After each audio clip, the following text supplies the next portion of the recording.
நமக்கெல்லாம் என்ன வயசு ஆகுதுன்னு நினைக்கிறீங்க? 65 தான் ஆகுது இல்லையா? ஆனால் நம்ம முன்னோர்கள்லாம் வந்து 90, 100, 110 இப்படிலாம் வயசுக்கெல்லாம் வாழ்ந்தாங்க, ஆரோக்கியமாக வாழ்ந்தாங்க.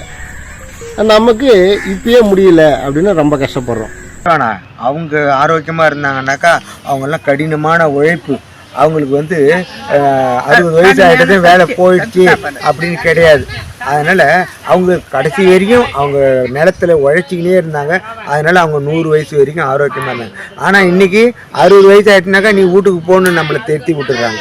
அதனால் நம்ம வீட்டுக்கு வரோம், வீட்டுக்கு வந்து அப்படியே உட்காடுறோம், டிவி பார்க்குறோம், தூங்குறோம். இதேமாரி நம்மளுக்கு உடம்பு இதாக வீணாக போயிடுது. முதுமை இளமைன்னு சொல்லிட்டு ஒரு படம் எடுக்கலாம்னு இருக்கிறேன். அதுல நடிக்கிறதுக்கு யாராருக்கெல்லாம் விருப்பம் இருக்குது அப்படின்றத உடனே சொல்லல, பேசி முடிவு பண்ணி சொல்லுங்க.